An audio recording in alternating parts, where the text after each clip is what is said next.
बिस्मिल्लाहिर्रहमानिर्रहीम रब्बि इश्रह ली सदरी वयस्सिर ली अमरी वहलुल उक़दतम मिन लिसानी यफ़क़हू क़ौली।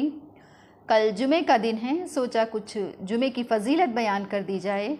रसूलुल्लाह सल्लल्लाहु अलैहि वसल्लम ने इरशाद फरमाया है, इन्न मिन अव्वली अय्यामिकुम यौमुल जुमुआ फ़अक्सिरू अलैया सलात फ़ी फ़अक्सिरू मिनस सलाति फ़ी। फरमाया, तुम्हारे दिनों में सबसे बेहतरीन दिन जुमे का दिन है, इस दिन मुझ पर कसरत से दुरूद पढ़ा करो। फ़इन्ना सलातकुम अऊज़तुन अलैया, इसलिए कि तुम्हारा दुरूद मुझ तक पहुँचाया जाता है। कैफ़ तुरद्दु अलैका सलातुना वक़द अरमता। सहाबी ने पूछा कि या रसूलल्लाह सल्लल्लाहु अलैहि वसल्लम, आप तक मेरा दुरूद कैसे पहुँचेगा, जबकि आप दुनिया से चले जाएंगे तो जिस्म तो ख़त्म कर दिया जाएगा, जिस्म मिट्टी में मिल जाएगा। आप सल्लल्लाहु अलैहि वसल्लम ने इरशाद फरमाया, इन्नल्लाह हर्रमा अलल अर्ज़ि अजसादल अंबिया, कि अल्लाह ने अंबिया के जिस्म ज़मीन पर हराम कर दिए हैं, यानी ज़मीन किसी पैगंबर के जिस्म को ख़त्म नहीं करती।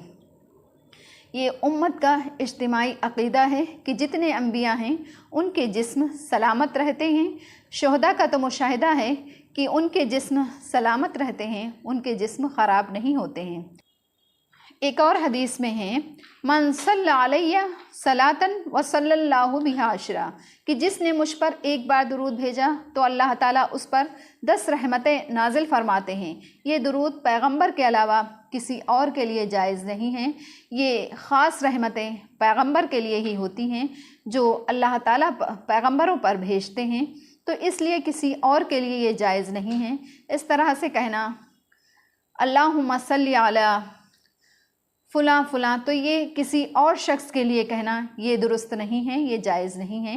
ये रहमतें होती हैं जो अल्लाह ताला पैगंबर पर भेजते हैं। सलात आला क़िस्म की रहमत को कहते हैं, सलात आला क़िस्म की रहमत को कहते हैं। आप सल्लल्लाहु अलैहि वसल्लम ने इरशाद फरमाया कि जिसने एक बार दुरूद भेजी तो अल्लाह ताला उस पर 10 रहमतें नाजिल करता है। जुमे के दिन, ये आम दिनों में तो इसकी बरकतें हैं, लेकिन जुमे के दिन ख़ास दिन होता है तो इस दिन इसकी बरकतें और ज़्यादा बढ़ जाती हैं। रसूलुल्लाह सल्लल्लाहु अलैहि वसल्लम ने इरशाद फरमाया कि मेरी कब्र को ईदगाह ना बनाओ, अलबत्ता मुझ पर दुरूद पढ़ो, क्योंकि उस ज़माने में भी था कि जब कोई नेक आदमी दुनिया से चला जाता तो वो उसके कब्र पर जाकर के धरना देते, बैठ जाते, फूल मालाएं चढ़ाते, मेले ठेले लगाते। तो आप सल्लल्लाहु अलैहि वसल्लम ने कब्र को ईदगाह बनाने से मना फरमाया है और फरमाया कि मुझ पर जहाँ कहीं से भी तुम दुरूद भेजोगे तो मुझ तक वो पहुँचाया जाएगा। आप सल्लल्लाहु अलैहि वसल्लम ने इरशाद फरमाया कि जब भी कोई मुझ पर सलाम भेजता है, अल्लाह मेरी रूह को मेरे जिस्म में लौटाते हैं और मैं उसके सलाम का जवाब देता हूँ। एक और हदीस में है, रसूलुल्लाह सल्लल्लाहु अलैहि वसल्लम ने इरशाद फरमाया कि उस शख्स की नाक खाक आलूदा हो जाए कि जिसके सामने मेरा नाम लिया जाए और वह मुझ पर दुरूद ना भेजे।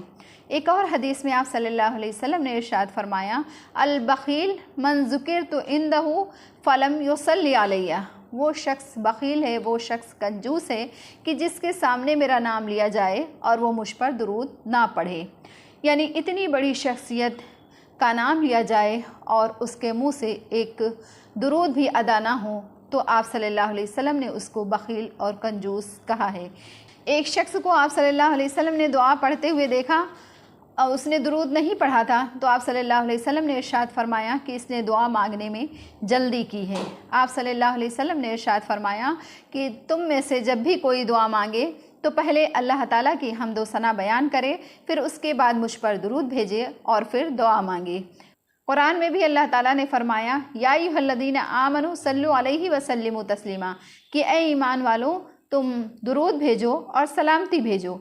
उलमा ने हिकमतों में लिखा है कि अल्लाह ताला के बाद जो सबसे ज़्यादा इंसानों पर एहसान हैं तो आप सल्लल्लाहु अलैहि वसल्लम के एहसानात हैं। आप सल्लल्लाहु अलैहि वसल्लम ने इंसानों को इंसान बनाया और जो आज हम दुआ मांग रहे हैं ये भी तरीक़ा हमें आप सल्लल्लाहु अलैहि वसल्लम ने सिखाया। आप सल्लल्लाहु अलैहि वसल्लम ने जीने का एक तरीक़ा सिखाया। दुरूद पढ़ने से तौहीद का अक़ीदा भी मज़बूत होता है कि जब हम नबी के लिए दुआ अल्लाह ताला से मांग रहे हैं तो अपने लिए तो बतरीक़े औला ही हम अल्लाह ताला से मांगेंगे। दुरूद पढ़ने से अक़ीदा तौहीद भी मज़बूत होता है। अल्लाह ताला हम सबको زیادہ سے زیادہ درود پڑھنے کی توفیق عطا فرمائیں۔ آمین ثم آمین۔